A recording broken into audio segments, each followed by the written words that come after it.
గ్రాముల లడ్డూ నెయ్యి కల్తీ కేసులో పెను సంచలనం చోటు చేసుకుంది. ఈ కేసు A3 నిందితుడు విజయ్ భాస్కర్ రెడ్డి లంచం తీసుకున్నట్లు అంగీకరించారు.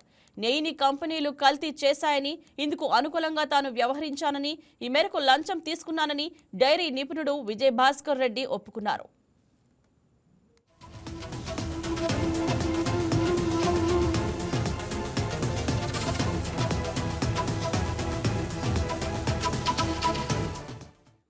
కల్తీ నెయ్యి కేసులో నిందితుడిగా ఉన్న విజయ్ భాస్కర్ రెడ్డి నెల్లూరు ఏసీబీ కోర్టులో దాఖలు చేసిన ముందస్తు బెయిల్ పిటిషన్పై విచారణ నేపథ్యంలో ఈ విషయాన్ని కోర్టుకు సిట్ అధికారులు వెల్లడించారు. దీంతో నిందితుడికి బెయిల్ ఇవ్వొద్దని అసిస్టెంట్ పీపీ వాదనలు వినిపించారు.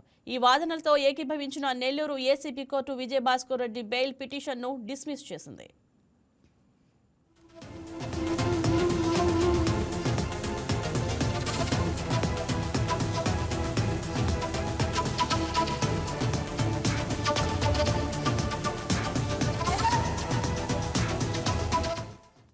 టీటీడీకి నెయ్యి సరఫరా చేస్తున్న కంపెనీల పనితీరు బాగా లేకపోయినా వారికి అనుకూలంగా ఆయన నివేదిక ఇచ్చారని విజయ్ భాస్కర్ తెలిపారు.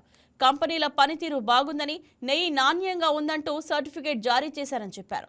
ఆ క్రమంలో 2023లో భోలే బాబా కంపెనీ నుండి 75 లక్షలు, ప్రీమియర్ కంపెనీ నుంచి 8 లక్షలు లంచంగా విజయ్ భాస్కర్ రెడ్డి పొందారని కోర్టుకు ఏపీపీ వివరించారు.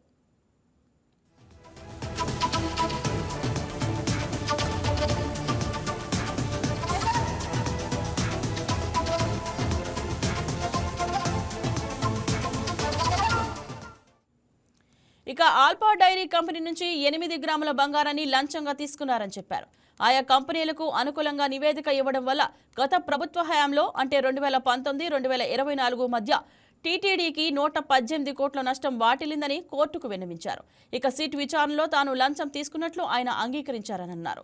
ఈ నగదు మొత్తాన్ని హవాలా రూపంలో విజయ్ భాస్కర్ రెడ్డి తీసుకున్నట్లు తన విచారణలో సిట్ గుర్తించింది. అయితే విజయ్ భాస్కర్ రెడ్డి నుంచి 34 లక్షల నగదును సిట్ అధికారులు స్వాధీనం చేసుకుని సీజ్ చేశారు. ఈ వివరాలన్నీ ఏసీపీ కోర్టు దృష్టికి ఏపీపీ తీసుకువెళ్లడంలో విజయ్ భాస్కర్ రెడ్డి బెయిల్ను న్యాయమూర్తి నిరాకరించారు.